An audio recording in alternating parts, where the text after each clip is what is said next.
ನಮಸ್ಕಾರ ಸ್ನೇಹಿತರೆ, ಗಾಯತ್ರಿ ಹಾಬೀಸ್ ಚಾನಲ್ಗೆ ನಿಮಗೆಲ್ಲ ಸ್ವಾಗತ. ಇವತ್ತು ಬೆಳಿಗ್ಗೆ 6:30 ನಾನಿಲ್ಲಿ ಟೆರೆಸ್ಸಿಗೆ ಬಂದು ಡಬ್ಬಗಳೆಲ್ಲ ತೊಳೆಯೋಣ ಅಂಥೇಳಿ ಕೂತ್ಕೊಂಡಿದ್ದೀನಿ. ರಾತ್ರಿನೇ ಎಲ್ಲ ಟೆರೆಸ್ ಮೇಲೆ ಇಟ್ಕೊಂಡಿದ್ದೆ. ಈಗ ನಾನು ಯೋಗ ಕ್ಲಾಸ್ ಮುಗಿಸ್ಕೊಂಡು ಬಂದು ಡಬ್ಬಗಳೆಲ್ಲ ತೊಳಿತಾ ಇದ್ದೀನಿ. ಇದೆಲ್ಲ ತೊಳೆದಿಟ್ಟು ನಾನು ಎತ್ತಿಟ್ಬಿಟ್ಟು ಹೋಗ್ಬಿಡ್ತೀನಿ. ಯಾಕಂದರೆ ಊರಿಂದ ಬಂದ ಮೇಲೆ ದಿನಸಿ ಸಾಮಾನೆಲ್ಲ ತುಂಬೋದಕ್ಕೆ ಚೆನ್ನಾಗಿರುತ್ತೆ ಅಂಥೇಳಿ ನಾನು ಯಾವಾಗಲೂ ಅಷ್ಟೇ ಊರಿಗೆ ಹೋಗಿ ಒಂದು ಸ್ವಲ್ಪ ದಿನ ಇರ್ತೀನಿ ಅಂದರೆ ಎಲ್ಲ ಡಬ್ಬಗಳೆಲ್ಲ ಕ್ಲೀನ್ ಮಾಡೋದು, ಪಾತ್ರೆಗಳೆಲ್ಲ ಕ್ಲೀನ್ ಮಾಡಿ, ಮನೆಯನ್ನೆಲ್ಲ ಡೀಪ್ ಕ್ಲೀನ್ ಮಾಡಿ ಎಲ್ಲ ಮಾಡಿಬಿಟ್ಟೆ ಹೋಗ್ತೀನಿ. ಬಂದ ಮೇಲೆ ಸ್ವಲ್ಪ ಆರಾಮ್ ಅನಿಸ್ಬೇಕು ಅಂಥೇಳಿ ಮನೆ ಡೀಪ್ ಕ್ಲೀನ್ ಮಾಡಿದ್ರೆ ಧೂಳು ಆಗುತ್ತೆ, ಏನು ಮಾಡೋಕ್ಕಾಗಲ್ಲ, ತುಂಬಾ ಡಸ್ಟ್ ಬರ್ತಾ ಇರುತ್ತೆ. ಆದರೆ ಇವೆಲ್ಲ ನೀಟಾಗಿ ಕ್ಲೀನ್ ಮಾಡಿ ಕೆಲವೊಂದಿಷ್ಟು ಪಾತ್ರೆಗಳೆಲ್ಲ ಏನು ಮಾಡ್ತೀನಿ ಅಂದರೆ ನಾನೀಗ ದೊಡ್ಡ ದೊಡ್ಡ ಚೀಲಗಳ ತೊಗೊಂಡು ಬಂದಿರ್ತೀನಿ. ಅದರೆಲ್ಲ ಕ್ಲೀನಾಗಿ ತೊಳೆದು ಅದರಲ್ಲಿ ಪಾತ್ರೆಗಳೆಲ್ಲ ಹಾಕಿಟ್ಕೊಳ್ತೀನಿ. ಇಲ್ಲ ಸಪ್ರೇಟಾಗಿ ಸ್ಟೋರ್ ರೂಮಲ್ಲೇ ಅದನ್ನ ನೀಟಾಗಿ ಇಟ್ಟು ಡೋರೆಲ್ಲ ಹಾಕಿಬಿಟ್ಟಿರ್ತೀನಿ. ಇದೆಲ್ಲ ಕ್ಲೀನ್ ಮಾಡಿ ಕಬೋರ್ಡ್ ಕೂಡ ಕ್ಲೀನ್ ಮಾಡಿ ಅಲ್ಲಿ ಇದನ್ನ ನೀಟಾಗಿ ಇಟ್ಬಿಟ್ಟು ಹೋಗ್ತೀನಿ. ಬಂದ ತಕ್ಷಣ ನನಗೆ ಟೆನ್ಷನ್ ಇರಲ್ಲ. ಆರಾಮಾಗಿ ಏನೆಲ್ಲ ಬೇಕು ದಿನಸಿ ಸಾಮಾನು ಅಂತ ತಂದು ಡಬ್ಬದಲ್ಲಿ ಆರಾಮಾಗಿ ತುಂಬಿ ಇಟ್ಕೋಬೋದು. ಅದಕ್ಕೋಸ್ಕರ ಇವತ್ತಿನ ಬ್ಲಾಗ್ ನೋಡೋದಕ್ಕಿಂತ ಮುಂಚೆ ಹೊಸಬರಾಗಿದ್ದರೆ ಸಬ್ಸ್ಕ್ರೈಬ್ ಮಾಡಿ, ಪಕ್ಕದಲ್ಲಿರುವಂಥ ಬೆಲ್ಲೈಕಾನನ್ನು ಪ್ರೆಸ್ ಮಾಡಿ. ನಾನು ಮುಂದೆ ಹಾಕುವಂಥ ಎಲ್ಲ ವಿಡಿಯೋ ನೋಟಿಫಿಕೇಷನ್ ನಿಮಗೆ ಸಿಗುತ್ತೆ. ಇವತ್ತಂತೂ ತುಂಬಾ ಗಡಿಬಿಡಿ ದಿನ ನನಗೆ. ಊರಿಗೆ ಹೋಗೋ ದಿವಸ ಆಗಲೇ ಸುಮಾರಿಷ್ಟು ಡಬ್ಬಗಳೆಲ್ಲ ತೊಳೆದಿಟ್ಟಿದ್ದೀನಿ. ಮತ್ತು ಒಂದಿಷ್ಟಿತ್ತು, ಇದನ್ನು ಕೂಡ ತೊಳಿತಾ ಇದ್ದೀನಿ. ಅದಾದಮೇಲೆ ಇವತ್ತು ಆರುಷಿ ಸ್ಕೂಲ್ ಯೂನಿಫಾರ್ಮ್ ಎಲ್ಲ ತೊಳೆದು ಅದನ್ನ ಒಣಸಿಟ್ಟಿಡಬೇಕು. ಹಾಗೆಯೇ ಅವಳ ಬುಕ್ಸಿಗೆಲ್ಲ ಬೈಂಡಿಂಗ್ ಹಾಕಬೇಕು, ಅಡುಗೆ ಆಗಬೇಕು, ತಿಂಡಿ ಆಗಬೇಕು. ತುಂಬ ಅಂದರೆ ತುಂಬ ಕೆಲಸ ಇದೆ. ಹಾಗೆ ಬೆಕ್ಕಿಗೆಲ್ಲ ಕರೆಕ್ಟಾಗಿ ವ್ಯವಸ್ಥೆ ಮಾಡಬೇಕು. ಟೆರೆಸ್ ಮೇಲೆ ಒಣಗಿರೋ ಗಿಡಗಳೆಲ್ಲ ಎಲ್ಲ ನೀಟಾಗಿ ಎಲೆಲ್ಲ ಒಣಗಿದ್ದೆಲ್ಲ ಕಿತ್ತು ತೆಗೆದು ಅದಕ್ಕೆಲ್ಲ ನೀರು ಹಾಕಿ ಏನೆಲ್ಲ ಮಾಡೋದಿದೆಯೋ ಅದೆಲ್ಲ ಮುಗಿಸೋಗ್ಬೇಕು. ಬೆಳಗ್ಗಿಂದ ಸಂಜೆವರೆಗೂ ಒಂದು ನಿಮಿಷ ಕೂತ್ಕೊಳ್ಳೋಕೆ ಪುರ್ಸೊತ್ತಿರಲ್ಲ. ಆದಷ್ಟು ವಿಡಿಯೋ ಮಾಡಿದ್ದೀನಿ. ಎಲ್ಲನೂ ಕೂಡ ವಿಡಿಯೋ ಮಾಡಿ ತೋರ್ಸೋಕ್ಕಾಗಲ್ಲ. ಗಡಿಬಿಡಿಯಲ್ಲಿ ವಿಡಿಯೋ ಮಾಡೋದೇ ಕಷ್ಟ. ಆದರೂ ಕೂಡ ಸ್ವಲ್ಪ ವಿಡಿಯೋ ಮಾಡಿದೆ. ಡಬ್ಬಗಳೆಲ್ಲ ಕ್ಲೀನಾಗಿ ತೊಳೆದು ಟೆರೆಸ್ ಮೇಲೇ ಸ್ವಲ್ಪ ಒಣ ಹಾಕ್ಕೊಂಡೆ. ಮೊದಲಿನ ದಿವಸನೇ ಟೆರೆಸ್ಸೆಲ್ಲ ಕ್ಲೀನಾಗಿ ತೊಳ್ಕೊಂಡಿದ್ದೆ. ಹಾಗೆಯೇ ಈಗ ಆರುಷಿ ಸ್ಕೂಲ್ ಡ್ರೆಸ್ ಎಲ್ಲ ತೊಳೆಯೋಣ ಅಂಥೇಳಿ ತೊಗೊಂಡು ಬಂದೆ. ಸೋಮವಾರ ಮಂಗಳವಾರಕ್ಕೆ ಒಂದು ಡ್ರೆಸ್ಸು, ಬುಧವಾರಕ್ಕೆ ಒಂದು, ಶನಿವಾರಕ್ಕೆ ಒಂದು, ಈ ಥರ ಇದೆ ಅವಳದ್ದು ಬೇರೆ ಬೇರೆ ಡ್ರೆಸ್ಗಳು. ಅವೆಲ್ಲ ಕ್ಲೀನಾಗಿ ತೊಳೆದ್ಬಿಟ್ಟು ಹೋಗೋಣ ಅಂತ ಅಂದ್ಕೊಂಡೆ. ಹೊಸದಾಗಿ ತಂದಿದ್ದು ಮಷಿನಿಗೆ ಹಾಕಿದ್ರೆ ಕಲರ್ ಹೋಗುತ್ತೆ ಏನೋ ಗೊತ್ತಾಗಲ್ಲ. ಅದಕ್ಕಿಂತ ಮೊದಲನೇ ಸರಿ ವಾಶ್ ಮಾಡುವಾಗ ಕೈಯಲ್ಲಿ ತೊಳೆಯೋದೇ ತುಂಬ ಒಳ್ಳೆಯದಂತೇಳಿ ನಾನು ಯಾವಾಗಲೂ ಹೆಚ್ಚಾಗಿ ಹೊಸ ಬಟ್ಟೆ ತಂದಾಗ ಫಸ್ಟ್ ವಾಶ್ನ ಹ್ಯಾಂಡ್ ವಾಶೇ ಮಾಡೋದು. ಅದಕ್ಕೆ ನೀಟಾಗಿ ಇದನ್ನು ಕೂಡ ಎಲ್ಲ ತೊಳಿತಾ ಇದ್ದೀನಿ. ಒಂದು ಅರ್ಧ ಗಂಟೆ ಸಾಕು, ಎಲ್ಲ ಬಟ್ಟೆ ನೀಟಾಗಿ ಒಣಗಿಬಿಡುತ್ತೆ. ಅಷ್ಟು ಬಿಸಿಲಿದೆ ಇವಾಗಂತೂ, ತುಂಬ ಸೆಕೆ ಬೇರೆ. ಆದಷ್ಟು ಈ ಥರ ಗಾಳಿ ಬರೋದೇ ಒಂಥರ ಆರಾಮ ಮನೆ ಒಳಗಡೆ ಇರೋದಕ್ಕಿಂತ. ಅದಕ್ಕೆ ಎಲ್ಲ ಬಟ್ಟೆ ತೊಳೆದು ಒಣ ಹಾಕ್ಬಿಟ್ಟು ಹೋದರೆ ಬಟ್ಟೆ ಕೂಡ ಒಣಗ್ಕೊಳ್ಳುತ್ತೆ. ಅಲ್ಲಿವರೆಗೆ ನಂದು ಒಂದು ಸ್ವಲ್ಪ ಶುಂಠಿ ಅರಿಶಿನ ಎಲ್ಲ ತಂದಿದ್ದು ಬೆರೆ ಬಂದಿದೆ, ಒಂಥರ ಅಂದರೆ ಮೊಳಕೆ ಬಂದ್ಕೊಂಡಿದೆ. ಅದನ್ನೆಲ್ಲ ನೆಟ್ಬಿಟ್ಟು ಹೋಗಬೇಕು. ಆವಾಗ ಚೆನ್ನಾಗಿ ಗಿಡ ಕೂಡ ಬಂದಿರುತ್ತೆ. ಊರಿಂದ ತೊಗೊಂಡು ಬಂದಿದ್ದಿತ್ತು, ಎಲ್ಲ ಚಿಕ್ಕ ಚಿಕ್ಕ ಸಸಿ ಆಗೋ ಥರ ಹಾಕ್ಕೊಂಡಿದೆ. ಅದಕ್ಕೆ ಅದನ್ನು ಕೂಡ ಬಟ್ಟೆ ತುಳಿದ್ಬಿಟ್ಟು ಮಣ್ಣಿಗೆ ಹಾಕೋಣ ಅಂತ ಅಂದ್ಕೊಂಡಿದ್ದೀನಿ. ಗ್ರೋ ಬ್ಯಾಗಲ್ಲಿ ಹಾಕೋಣ, ಚೆನ್ನಾಗಿ ಬರುತ್ತೆ ಅಂಥೇಳಿ. ಹಾಗೆ ಅದಾದಮೇಲೆ ಬೆಕ್ಕನ್ನು ಕೂಡ ದೊಡ್ಡ ಬಾಕ್ಸಲ್ಲಿ ಹಾಕಿಬಿಟ್ಟು ಹೋಗಬೇಕು. ಪುಟ್ಟ ಮರಿ ಇದೆಯಲ್ಲ, ಅದು ಅಲ್ಲಿ ಇಲ್ಲಿ ಕಷ್ಟ ಆಗುತ್ತೆ ಪಾಪ, ಅದಕ್ಕೆ ಅಂಥೇಳಿ ಬಾಕ್ಸಲ್ಲಿ ಹಾಕೋಣ ಅಂಥೇಳಿ ಅದನ್ನು ಕೂಡ ತೊಗೊಂಡು ಬಂದಿದ್ದೀನಿ. ಮೊದಲು ಬಟ್ಟೆ ಎಲ್ಲ ಒಣ ಹಾಕಿ ಅದೆಲ್ಲ ಮುಗಿಸ್ಬಿಟ್ಟೆ ಹೋಗ್ತೀನಿ ಕೆಳಗಡೆ. ಹಾಗೆ ಹಸ್ಬೆಂಡ್ ವಾಕಿಂಗ್ ಮುಗಿಸ್ಕೊಂಡು ಬಂದಿದ್ದರು. ಅವರಿಗೆ ತಿಂಡಿ ಕೊಟ್ಟು ಬಂದೆ, ಮಕ್ಕಳಿಗೂ ಕೂಡ ತಿಂಡಿ ಕೊಟ್ಟು ಬಂದೆ. ಇವತ್ತು ಬೆಳಗ್ಗೆ ತಿಂಡಿಗೆ ದೋಸೆ ಚಟ್ನಿ ಮಾಡಿದ್ದೆ ಮತ್ತು ಆಲೂಗಡ್ಡೆ ಪಲ್ಯ. ತಿಂಡಿ ಎಲ್ಲ ತಿಂದಿದ್ದಾಯಿತು. ನಾನು ತಿಂಡಿ ತಿಂದ್ಕೊಂಡು ಇವಾಗ ಬಟ್ಟೆ ತೊಳೆಯೋದಕ್ಕೆ ಅಂತ ಬಂದೆ. ಟ್ರೈಪೋಡ್ ಮೇಲೆ ಇತ್ತಲ್ಲ, ಅದಕ್ಕೆ ಅಲ್ಲೆಲ್ಲ ಏನು ವ್ಲಾಗ್ ಮಾಡಿಲ್ಲ ನಾನು. ಹಾಗೆ ಇಲ್ಲಿ ಮತ್ತೆ ಬಂದು ವ್ಲಾಗ್ ಕಂಟಿನ್ಯೂ ಮಾಡಿದೆ. ತಿಂಡಿ ತಿಂದಾದಮೇಲೆ ಒಣಗ್ತಿದ್ದಂಗೆ ಇದೆಲ್ಲ ಐರನ್ ಕೂಡ ಮಾಡಿಟ್ಬಿಡ್ತೀನಿ. ಹಾಗೆಯೇ ನಾನು ಊರಿಗೆ ತೊಗೊಂಡು ಹೋಗೋ ಡ್ರೆಸ್ ಐರನ್ ಮಾಡಬೇಕು, ಮತ್ತು ಆರುಷಿದು ಖುಷಿದು ಕೂಡ ಐರನ್ ಮಾಡಬೇಕು. ಆ ಕೆಲಸ ಕೂಡ ಇದೆ. ಹಾಗೆ ಅದಾದಮೇಲೆ ಗಿಡಗಳಿಗೆಲ್ಲ ನೀರು ಹಾಕೋಣ ಅಂತ ಬಂದೆ. ಟೆರೆಸ್ ಎಲ್ಲ ತೊಳೆದಾಗಿತ್ತು. ನಂತರ ಒಣಗದಂಥ ಎಲೆ ಎಲ್ಲ ಕಿತ್ತುಬಿಟ್ಟು ಆಗಿತ್ತು. ಈಗ ಗಿಡಗಳಿಗೆ ನೀರು ಹಾಕೋಗೋಣ ಅಂಥೇಳಿ ನೀರು ಹಾಕ್ತಾ ಇದ್ದೀನಿ. ಒಂಥರ ಗಿಡಕ್ಕೆ ನೀರು ಹಾಕಿದ್ರೆ ನೋಡೋಕ್ಕೆ ಖುಷಿ ಅಲ್ವಾ, ಅಂತೇಳಿ ಗಿಡ ನಗ್ತಾ ಇದೆಯೇನೋ ಅಂತ ಅನಿಸುತ್ತೆ. ಅಷ್ಟು ಖುಷಿ ಕೊಡುತ್ತೆ. ನೀರು ಬಿದ್ದ ತಕ್ಷಣ ಎಲೆ ಎಲ್ಲ ನೋಡಬೇಕು, ಒಂಥರ ಖುಷಿಯಿಂದ ನಕ್ಕಾಗ ಹೇಗೆ ಕಾಣಿಸುತ್ತೋ ಹಾಗೆ ಕಾಣಿಸ್ತಿರುತ್ತೆ. ಆಮೇಲೆ ಕೆಳಗಡೆ ಕಬ್ಬಿನ ಹಾಲು ಬಂದಿತ್ತು. ಖುಷಿ ಇಂಜೆಕ್ಷನ್ ಹಾಕ್ಸ್ಕೊಂಡು ಬರೋಕ್ಕೆ ಅಂತೇಳಿ ಕರ್ಕೊಂಡೋಗಿದ್ರು ಹಸ್ಬೆಂಡ್. ಅವಳಿಗೆ ಬೆಕ್ಕಚ್ಚಿದ್ದಕ್ಕೆ ಇಂಜೆಕ್ಷನ್ ಆಯಿತು. ಹಾಗೆ ಬರುವಾಗ ಕಬ್ಬಿನ ಹಾಲು ಕಂಡ್ರು, ಕೆಳಗಡೆ ತೊಗೊಂಡು ಬಂದರು.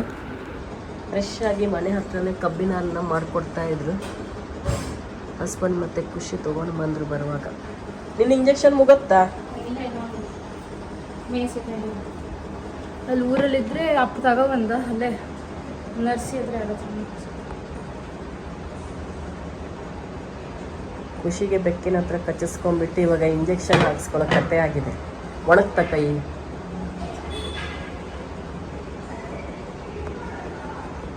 ಎಂತ ನಿಂಬೆಣ್ಣು ಶುಂಠಿ ಥರ ಹಾಕ್ಸಿದ್ಯಾ?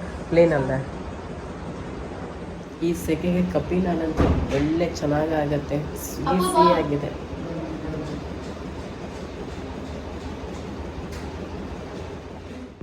ಬೆಕ್ಕೆಲ್ಲ ಕಚ್ಚಿತು ಅಂದರೆ ಆ ಜಾಗಕ್ಕೆ ಫೋರ್ಸಲ್ಲಿ ನೀರನ್ನ ಬಿಡಬೇಕು. ಯಾಕೆಂದರೆ ಅದರ ಸಲೈವ ಎಲ್ಲ ಇರುತ್ತಲ್ಲ, ಕ್ಲೀನ್ ಆಗಬೇಕು. ಅದು ಎಲ್ಲ ನೀಟಾಗಿ ಹೋದರೆ ಬೇಗ ಹುಷಾರಾಗ್ತಾರೆ ಅಂತ ಡಾಕ್ಟ್ರು ಹೇಳಿದ್ರು. ಅದೇ ಥರ ಖುಷಿಗೂ ಕೂಡ ಮಾಡಿದ್ದಾಗಿತ್ತು. ಇವಾಗ ತೊಳೆದಿರೋ ಡಬ್ಬ ಎಲ್ಲ ಸ್ವಲ್ಪ ಆರಿದ ಮೇಲೆ ಇಲ್ಲೆಲ್ಲ ಬಾಲ್ಕನಿ ಕ್ಲೀನ್ ಮಾಡಿ ಇಡ್ತಾ ಇದ್ದೀನಿ. ಸ್ವಲ್ಪ ನೀರಿನ ಅಂಶ ಇರಬಾರ್ದು, ಪೂರ್ಣ ಡ್ರೈ ಆಗಿರಬೇಕು ಅಂತೇಳಿ. ಇವಾಗ ಎಲ್ಲ ಡಬ್ಬ ತೊಳೆದಿದ್ದೆಲ್ಲ ಒಣಗಿದೆ. ದೊಡ್ಡ ದೊಡ್ಡ ಡಬ್ಬದಲ್ಲಿ ಚಿಕ್ಕ ಚಿಕ್ಕ ಡಬ್ಬ ಹಾಕಿಡ್ತಾ ಇದ್ದೀನಿ. ಊರಿಂದ ಬಂದ ಮೇಲೆ ಇದರೊಳಗೆಲ್ಲ ಸಾಮಗ್ರಿಗಳನ್ನ ತುಂಬೋದು. ಇವಾಗೆಲ್ಲ ಕ್ಲೀನ್ ಮಾಡಿಬಿಟ್ಟು ಹೋಗ್ತೀನಿ. ಆಮೇಲೆ ಬಂದಮೇಲೆ ಆರಾಮ ಎಲ್ಲ ಕ್ಲೀನ್ ಆಗಿರುತ್ತಲ್ಲ, ದಿನಸಿ ಸಾಮಗ್ರಿನ ತಂದು ತೊಗೊಳ್ತಾ ಇದ್ದೀನಿ ಒಳಗಡೆ.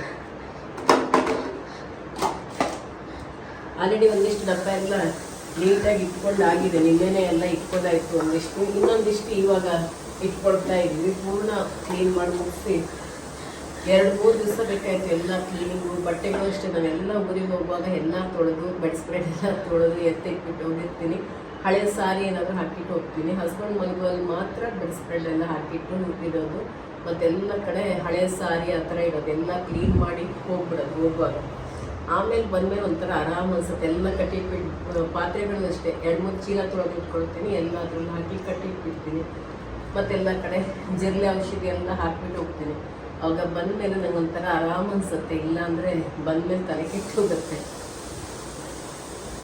ಅಲ್ಲಿ ಕಾರ್ಪೆಟ್ ಮೇಲೆ ಕಾಣಿಸ್ತಾ ಇದೆಯಲ್ಲ, ಅದು ನಾನು ಮನೆ ಒಳಗಡೆ ಹಾಕುವಂಥ ಚಪ್ಪಲಿ. ನಾನು ಹೆಚ್ಚಾಗಿ ಮನೆ ಒಳಗಡೆ ಚಪ್ಪಲಿನೇ ಹಾಕ್ಕೊಂಡು ಓಡಾಡ್ತೀನಿ. ಗ್ರಾನೈಟ್ ಮೇಲೆ ನಡೆದ್ರೆ ಕೆಲವರಿಗೆ ಕಾಲು ನೋವೆಲ್ಲ ಸ್ಟಾರ್ಟ್ ಆಗುತ್ತೆ ಅಂತ ಹೇಳ್ತಾರೆ. ಅದಕ್ಕೆ ಆ ಸಮಸ್ಯೆ ಆಗಬಾರ್ದು ಅಂತೇಳಿ ಚಪ್ಪಲಿ ಹಾಕ್ಕೊಂಡೆ ಓಡಾಡೋದು ಜಾಸ್ತಿ ನಾನು.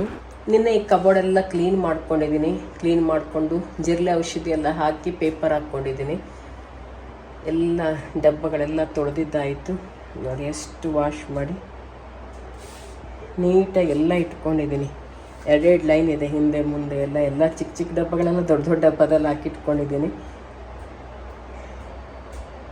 ಗಾಜಿನ ಬಾಟಲೆಲ್ಲ ಸಪ್ರೇಟ್ ಬೇರೆ ಕಡೆ ಇಡ್ತೀನಿ. ಈಗ ಇದಿಷ್ಟು ಎಲ್ಲ ಕ್ಲೀನ್ ಮಾಡ್ಕೊಂಡಿದ್ದಾಯಿತು. ಸ್ಟೀಲ್ ಪಾತ್ರೆಗಳು, ಗಾಜಿಂದು ಅದೆಲ್ಲ ಸಪ್ರೇಟಾಗಿ ಇಟ್ಟಿದ್ದೀನಿ. ಬರೀ ಇದಷ್ಟೇ ಈ ಕಡೆ ಇಟ್ಕೊಂಡಿದ್ದೀನಿ. ಟಪ್ಪರ್ ವೇರ್ ಮತ್ತು ಈ ಥರ ಡಬ್ಬಗಳೆಲ್ಲ.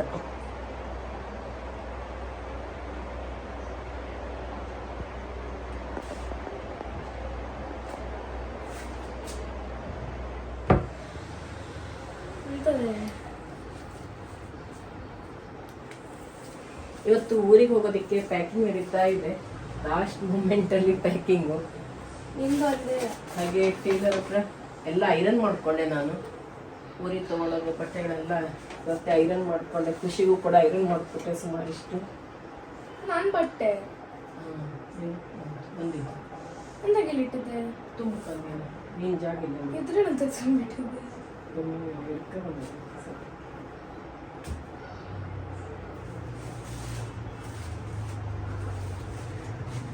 ಸೂಟ್ ಕೇಸೆ ತೊಗೊಂಡೋಗೋಣ ಅಂತ ನೋಡಿದೆ. ಯಾಕೆಂದರೆ ತುಂಬ ಬಟ್ಟೆ ಇದೆ. ಅದಕ್ಕೋಸ್ಕರ ಒಂದು ದೊಡ್ಡ ಸೂಟ್ ಕೇಸೆ 1 ತಿಂಗಳ ಹುಡಿಯಕ್ಕೆ ಹೋಗ್ತಾ ಇದ್ದೀನಲ್ಲ, ಅದಕ್ಕೆ ದೊಡ್ಡ ಸೂಟ್ ಕೇಸೆ ತಗೊಂಡೋದೆ. ಊರಿಗೆ ಹೋದ್ಮೇಲೆ ಅಲ್ಲಿ ಇಲ್ಲಿ ಫಂಕ್ಷನ್ಗಳಿರುತ್ತೆ, ಸೀರೆ ಅದು ಇದು ಎಲ್ಲ ಬೇಕು, ಡ್ರೆಸ್ ಎಲ್ಲ. ಅದಕ್ಕೆ ದೊಡ್ಡದೇ ತೊಗೊಂಡ್ಬಿಟ್ಟೆ.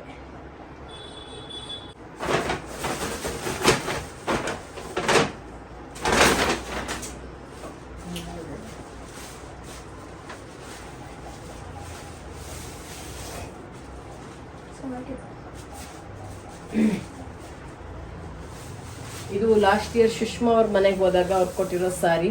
ಇವಾಗ ಅದಕ್ಕೂ ಕೂಡ ಬ್ಲೌಸ್ ರೆಡಿ ಮಾಡಿಸಿದೆ. ಹಾಗೆ ಈ ಸಾರಿ ನಿಮಗೆ ತೋರಿಸಿದ್ದೆ ಅಲ್ವಾ, ಭಾರತೀಯನವ್ರು ಕೊಟ್ಟಿದ್ರು ಅಂತೇಳಿ ಸಬ್ಸ್ಕ್ರೈಬರ್ ಒಬ್ರು ಕಳಿಸಿದ್ರು. ಇದು ತಮ್ಮ ರಕ್ಷಾಬಂಧನ ಕೊಟ್ಟ ಸಾರಿ, ತುಂಬ ಚೆನ್ನಾಗಿದೆ ಇದು. ನನಗಂತೂ ಬ್ಲ್ಯಾಕ್ ಕಲರ್ ತುಂಬ ಇಷ್ಟ, ಅದಕ್ಕೋಸ್ಕರ ಈ ಕಲರಲ್ಲಿ ಕಳಿಸಿದ್ದಾನೆ. ಇಲ್ಲಿ ಒಳಗಡೆ ಎಲ್ಲ ತುಂಬ ಚೆನ್ನಾಗಿದೆ, ಪಲ್ಲು ಎಲ್ಲ ಸಖತ್ತಾಗಿದೆ. ಇದು ಉಟ್ಟಾಗ ತೋರಿಸ್ತೀನಿ. ಈಗ ಮತ್ತೆ ಓಪನ್ ಮಾಡಲ್ಲ, ಗಡಿಬಿಡಿಯಲ್ಲಿದ್ದೀನಿ. ಹಾಗೆ ಇದು ಹಸ್ಬೆಂಡ್ ಕೊಡಿಸಿದಂಥ ಸಿಲ್ಕ್ ಸ್ಯಾರಿ. ಇದು ಕೂಡ ತುಂಬ ಚೆನ್ನಾಗಿದೆ, ಗ್ರ್ಯಾಂಡ್ ಆಗಿದೆ. ಇದು ಕೂಡ ಯಾವುದೇ ಇವಾಗ ಓಪನ್ ಮಾಡಲ್ಲ ನೋಡಿ, ಈ ಥರ ಬರುತ್ತೆ ಇದು.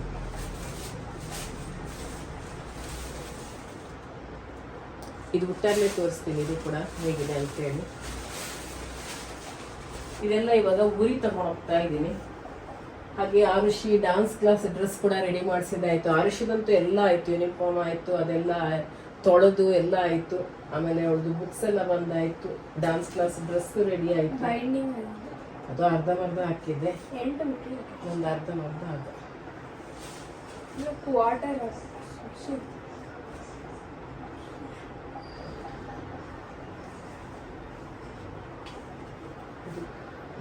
ಬ್ಲ್ಯಾಕ್ ಕಲರ್ ಸಿರಪ್ ಈ ರೀತಿ ಕೆಳಗಡೆ ಈ ರೀತಿ ಬರುತ್ತೆ. ಎಲ್ಲ ಸಿಂಪಲ್ ಆಗಿ ಬ್ಲೌಸ್ ಹೊಲಿಸ್ಬಿಟ್ಟಿದ್ದೀನಿ, ಯಾಕೆಂದರೆ ಜಾಸ್ತಿ ಏನು ಬೇಡ, ಸಿಂಪಲ್ ಆಗಿ ಇರಲಿ ಅಂತೇಳಿ. ಸಿಂಪಲ್ ಬ್ಲೌಸ್ಗಳು ಎವರ್ ಗ್ರೀನು, ಯಾವಾಗಲೂ ಚೆನ್ನಾಗಿರುತ್ತೆ. ಡಿಸೈನ್ ಮಾಡಿದ್ರೆ ಅದು ಫ್ಯಾಷನ್ ಹೋಯಿತು ಅಂದರೆ ಮತ್ತೆ ಸುಮ್ಮನೆ ವೇಸ್ಟ್ ಅದು. ಅದಕ್ಕೆ ಈ ಸರಿ ಎಲ್ಲನೂ ಸಿಂಪಲ್ ಆಗಿ ಇರಲಿ ಅಂತ ಹೇಳಿದ್ದೆ. ಯಾವುದು ಕೂಡ ಇದು ಮಾಡೋಕ್ಕೆ ಹೋಗಿಲ್ಲ.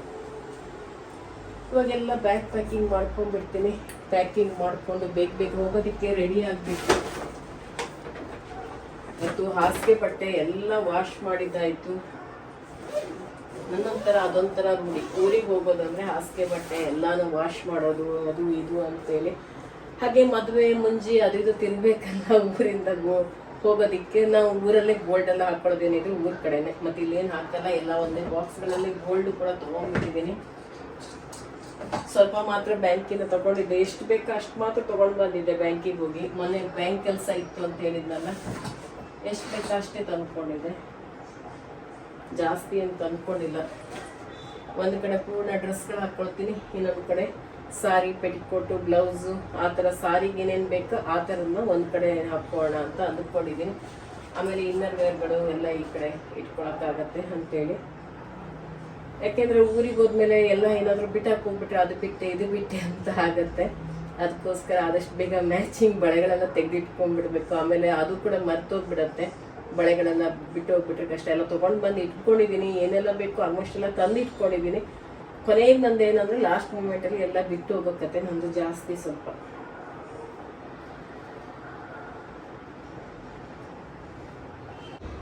ಊರಿಗೆ ಹೋಗೋದಕ್ಕೆ ಅಂತೇಳಿ ಒಂದಿಷ್ಟು ತಿಂಡಿ ಎಲ್ಲ ತೊಗೊಂಡು ಬಂದಿದ್ದೀವಿ. ಬಾದಾಮ್ ಹಾಲು ಮಾಡ್ಕೊಳ್ಳೋದಕ್ಕೆ ಪೇಣಿಗೆ, ಹಾಗೆ ಬೂಂದಿ ಕಾಳು, ಈಗ ಮಿಕ್ಸ್ಚರು, ಪೇಣಿ,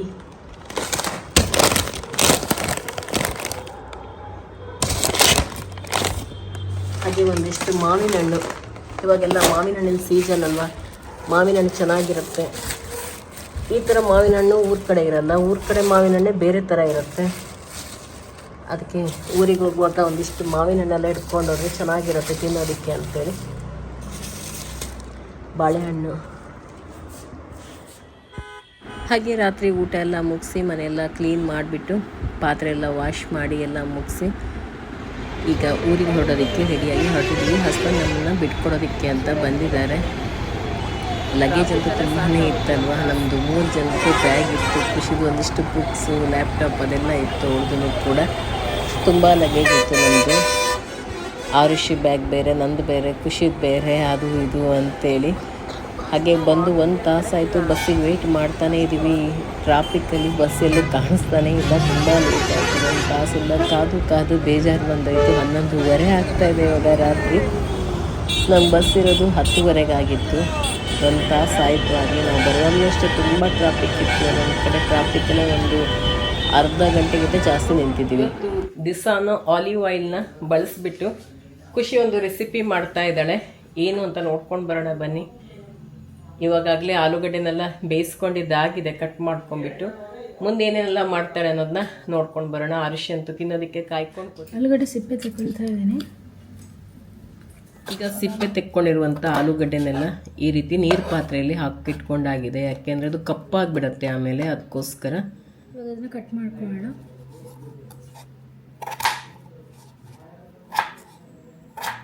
ತುಂಬ ದೊಡ್ಡದಾಗಿ ಇರ್ತಾ ಇಲ್ಲ, ತುಂಬ ಚಿಕ್ಕದಾಗಿ ಮಾಡ್ತಾ ಇಲ್ಲ, ಮೀಡಿಯಮ್ ಸೈಜಲ್ಲಿ ಕಟ್ ಮಾಡಿ.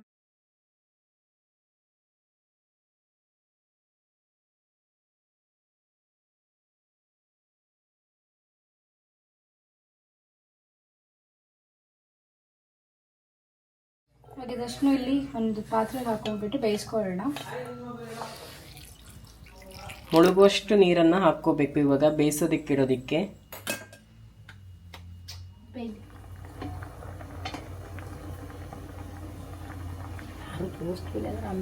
ನಾನು ಆಲಿವ್ ಆಯಿಲ್ನ ಯೂಸ್ ಮಾಡ್ತಾ ಇದ್ದೀನಿ. ಇದು extra light in taste and it's very easy to use. ತುಂಬ ಹೇಳ್ತಾರೆ ಕೆಲವೊಂದ್ಸತಿ ಆಯಿಲಲ್ಲಿ ಯೂಸ್ ಮಾಡಿದಾಗ ಆ ಕುಕ್ಕಿಂಗ್ ಟೇಸ್ಟೇ ಹಾಳಾಗಿಬಿಡುತ್ತೆ. ಅಂದರೆ ಅದ್ರ ನಿಜ ಟೇಸ್ಟ್. ನಾನಿಲ್ಲಿ ಆಲಿವ್ ಆಯಿಲ್ನ ಯೂಸ್ ಮಾಡ್ತಾ ಇದ್ದೀನಿ. 2 ಟೇಬಲ್ ಸ್ಪೂನಷ್ಟು ಹಾಕ್ತಾ ಇದ್ದೀನಿ.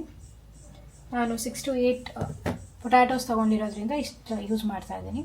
ಇದು ತುಂಬ ಲೈಟ್ ಫ್ಲೇವರ್ ಮತ್ತು ಅರೋಮಾ ಕೂಡ ತುಂಬ ಚೆನ್ನಾಗಿ ಬರುತ್ತೆ ಆಲಿವ್ ಆಯಿಲ್ ಯೂಸ್ ಮಾಡೋದ್ರಿಂದ. ನೀವು ಯಾವುದೇ ಅಡುಗೆ ಮಾಡಿದ್ರೂ ಕೂಡ ಒಳ್ಳೆ ಫ್ರೇಗ್ರೆನ್ಸ್ ಇರುತ್ತೆ. ಆ್ಯಂಡ್ ಒರಿಜಿನಲ್ ಟೇಸ್ಟ್ ಏನಿರುತ್ತೆ ಫುಡ್ ಇದು ಅದನ್ನೂ ಕೂಡ ಚೇಂಜ್ ಮಾಡಲ್ಲ ಇದು. ಯೂಶ್ವಲಿ ಕೆಲವೊಂದು ಎಣ್ಣೆಗಳು ಏನಾಗುತ್ತೆ ಅಂದರೆ ನೀವು ಅದನ್ನು ಯೂಸ್ ಮಾಡಿದಾಗ ಟೇಸ್ಟೇ ಬೇರೆ ಥರ ಬರೋಕ್ಕೆ ಸ್ಟಾರ್ಟ್ ಆಗಿಬಿಡುತ್ತೆ. ಇದರಲ್ಲಿ ಏನೂ ಆ ಥರ ಇಲ್ಲ. ಆ್ಯಂಡ್ 0 ಕೊಲೆಸ್ಟ್ರಾಲ್ ಮತ್ತು ಇದನ್ನು ಈವನ್ ಹೋಮ್ ಮೇಡ್ ಮೇಯೋನೀಸ್ ಮಾಡೋದಕ್ಕೂ ಕೂಡ ಯೂಸ್ ಮಾಡ್ಬೋದು. ಬಿಕಾಸ್ ಇದಕ್ಕೆ ಹೈ ಸ್ಮೋಕಿಂಗ್ ಪಾಯಿಂಟ್ ಇರೋದ್ರಿಂದ ಮೇಯೋನೀಸ್ ಕೂಡ ಮನೇಲೇ ಮಾಡ್ಕೋಬೋದು. ಮಾಡ್ಕೊಳ್ಳೋಣ. ಒಂದು ಮೀಡಿಯಮ್ ಲೋ ಫ್ಲೇಮಲ್ಲಿ ಇಟ್ಟಿದ್ದೀನಿ ನಾನು. ಆ್ಯಂಡ್ ಇದು ಇವನ್ ಬ್ಯಾಡ್ ಕೊಲೆಸ್ಟ್ರಾಲ್ ಲೋವರಿಂಗಿಗೆ ಕೂಡ ಹೆಲ್ಪ್ ಮಾಡುತ್ತೆ. So it's a very good oil. ನೀವು ಕೂಡ ಟ್ರೈ ಮಾಡ್ಬೋದು. ಯಾವ್ದಾದ್ರು ಪ್ರಾಡಕ್ಟ್ ಯೂಸ್ ಮಾಡೋಕ್ಕಿಂತ ಮುಂಚೆ ಅದು ಯಾವ ಥರ ಬೆನಿಫಿಟ್ಸ್ ಇದೆ ಅಂತ ನೋಡ್ಕೋಬೇಕು. ಸೊ ನಾವು ಕೂಡ ಅದನ್ನು ನೋಡ್ಕೊಂಡೇ ತೊಗೊಳ್ಳೋದು. ಆ್ಯಂಡ್ ಇದು ತುಂಬ ಚೆನ್ನಾಗಿದೆ. ಸೊ ಅದಕ್ಕೆ ನಾವು ಇದನ್ನು ಮಸ್ಟರ್ಡ್ ಸೀಡ್ಸನ್ನು ಆ್ಯಡ್ ಮಾಡ್ಕೊಂಡಿದ್ದೀನಿ. ಅದು ಚಟಪಟ ಅಂತ ಸೌಂಡ್ ಬರೋ ತನಕ ಹಾಗೆ ಇಡೋಣ. ಹಾಗೆ ಇವಾಗ ನಾನು ಬ್ಲ್ಯಾಕ್ ಪೆಪ್ಪರ್ ಮತ್ತು ಜೀರಿಗೆನ ಪುಡಿ ಮಾಡ್ಕೊಂಡಿದ್ದೆ, ಅದನ್ನು ಕೂಡ ಆ್ಯಡ್ ಮಾಡ್ಕೋತೀನಿ.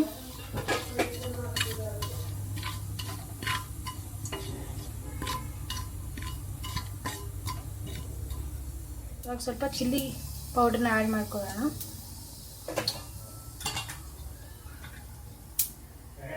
ಹಾಗೆ ಸ್ವಲ್ಪ ಟರ್ಮರಿಕ್ನು ಆ್ಯಡ್ ಮಾಡ್ಕೊಳ್ತಾ ಇದ್ದೀನಿ. 1/4 ಚಮಚದಷ್ಟು ಅರಿಶಿನ ಪುಡಿ, ಹಾಗೆ 1 ಚಮಚದಷ್ಟು ಅಚ್ಚ ಖಾರದ ಪುಡಿಯನ್ನು ಹಾಕ್ಕೊಂಡಿದ್ದಾಳೆ. ಹಾಗೆ ಜಿಂಜರ್ ಗಾರ್ಲಿಕ್ ಪೇಸ್ಟನ್ನು ಆ್ಯಡ್ ಮಾಡ್ಕೊಳ್ತಾ ಇದ್ದೀನಿ.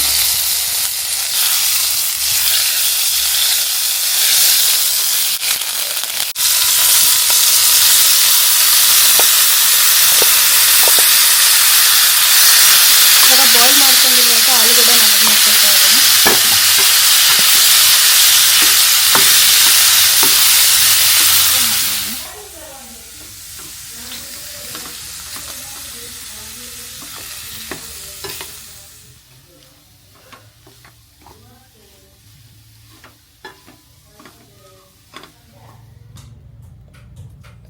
ಸ್ವಲ್ಪ ಲೆಮನ್ ಜ್ಯೂಸ್ನ ಹಾಕ್ಕೋಬೇಕಿದಕ್ಕೆ.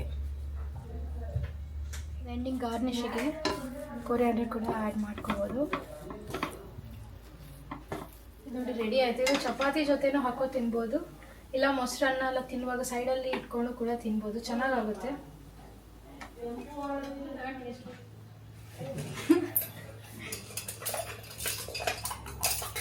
ಟೇಸ್ಟ್ ಹೆಂಗಿದ್ದೋಳು ಅಕ್ಕ, ಹೆಂಗೆ ಮಾಡಿದ್ದೋಳು ಹೇಳು. ಒಳ್ಳೆ ರಿವ್ಯೂ ಕೊಟ್ಟು ಟೇಸ್ಟ್ ಟ್ರೈ ಮಾಡ್ತಿದ್ದಾರೆ. ನೋಡೋದ್ರೆ ಟೇಸ್ಟ್ ಅಂದರೆ ಆಲೂಗಡ್ಡೆದೇ ಬರ್ತಿದ್ದಾಳೆ, ಅದಕ್ಕೆ ಆಯಿಲು ಬಿಸಿ ಬಿಸಿದ್ದು ಒಳ್ಳೆ ಟೇಸ್ಟ್ ಕೊಡ್ತು. ಮತ್ತು ಆಲಿವ್ ಆಯಿಲ್ದು ಅರೋಮಾ ಚಲೋ ಇತ್ತು, ಚೆನ್ನಾಗಿತ್ತು, ಸಖತ್ತಾಗಿ ಬಂದು ಟೇಸ್ಟ್. ಆಲಿವ್ ಆಯಿಲ್ ಹಾಕಿ ಮಾಡ್ಲಿಕ್ಕೆ ಒಳ್ಳೆ. ಹೌದು, ನನಗೂ ಆ್ಯಕ್ಚುಲಿ ಇದು ಫಸ್ಟ್ ಟೈಮ್ ಅನಿಸ್ತು ಆಲಿವ್ ಆಯಿಲ್ ಯೂಸ್ ಮಾಡ್ತಿದ್ದು. ಇಲ್ಲ, ಆವಾಗೊಂದ್ಸಲ ಇದಕ್ಕೆಲ್ಲ ಹಾಕಿ ಸಲಾಡಿಗೆ ಮಾಡಕ್ಕೆ, ಸೊಪ್ಪಿಗೆ ಅದಕ್ಕೆಲ್ಲ ಹಾಕಿ ಸಲಾಡ್ ಮಾಡೋಕ್ಕೆ. ಓಕೆ, ಇದು ಆ್ಯಕ್ಚುಲಿ ಚಲೋ ಇತ್ತು ಯೂಸ್ ಮಾಡೋಕೆ, ಹೆಲ್ದಿ ಆಲ್ಸೋ. ಸೊ ಆರಾಮಾಗಿ ಯೂಸ್ ಹೇಳು. ಟೇಸ್ಟ್ ಚಲೋ ಆಯ್ತಾ ಇಲ್ಲಿ ಹೇಳಿ. ಹಸಿ ಚಲೋ ಇದೆ. ಈಗ ಆರುಷಿ ಟೇಸ್ಟ್ ಇರುತ್ತೆ. ಈಗ ಅದನ್ನ ಬೇಕಾದ್ರೆ ಈಗ ಇನ್ನೊಂದ್ ತರ ಮಾಡ್ಲಕ್ಕು, ಕಡ್ಲೆ ಹಿಟ್ಟಲ್ಲಿ ಕರಿಲಕ್ಕು ಅದನ್ನ. ಹೆಂಗೈತೆ? ಬಜೆ ತರ.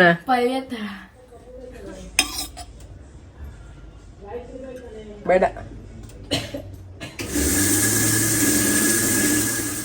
ಇವಾಗ ಗ್ಯಾಸ್ ಮೇಲೆ ಒಂದು ನಾನ್ ಸ್ಟಿಕ್ ತವ ಇಟ್ಕೊಂಬಿಟ್ಟು ಬ್ರೆಡ್ ರೋಸ್ಟ್ ಮಾಡ್ಕೊಳ್ಳೋಣ ಅಂಥೇಳಿ ಮಾಡ್ತಾಯಿದ್ದೀನಿ. ಇಲ್ಲಿ 2 ಸೈಡು ತುಪ್ಪ ಹಚ್ಬಿಟ್ಟು ಬ್ರೆಡ್ ರೋಸ್ಟ್ ಮಾಡ್ತಾಯಿದ್ದೀನಿ. ಬ್ರೆಡ್ ರೋಸ್ಟ್ ಮಾಡಿಬಿಟ್ಟು ಅದರಲ್ಲಿ ಇವಾಗ ರೆಡಿ ಮಾಡ್ಕೊಂಡಿದ್ದನ್ನ ಹಾಕ್ಕೊಂಬಿಟ್ಟು ತಿಂದರೆ ಸಖತ್ತಾಗಿರುತ್ತೆ. ಬ್ರೆಡ್ ರೋಸ್ಟ್ ಎಲ್ಲ ಇವಾಗ ರೆಡಿ ಆಯಿತು. ಈಗ ಇದಕ್ಕೆ ರೆಡಿ ಮಾಡ್ಕೊಂಡಿದ್ದನ್ನ ಹಾಕ್ಕೊಂಬಿಟ್ಟು ಮೇಲ್ಗಡೆ ಇನ್ನೊಂದು ಬ್ರೆಡ್ ಇಟ್ಕೊಂಬಿಟ್ಟು ತಿನ್ನೋಣ. ಸಖತ್ತಾಗಿರುತ್ತೆ. ಕೃತಿಕ್ ಕೊಡು ಹೆಂಗು ಟೇಸ್ಟ್ ನೋಡಿ. ಈಗ ಇಂಪ್ರೂವೈಸ್ ಮಾಡ್ತಿದ್ದೆ. ಸೂಪರ್ ಆಗಿದೆ. ಮಸ್ತ್ ಅಕ್ಕ ಚಲೋ ಇದೆ. ಎಲ್ಲರೂ ಟ್ರೈ ಮಾಡ್ಲಕ್ಕಲ್ದ. ಹೌದು ಎಲ್ಲರೂ ಮಾಡಿದೆ.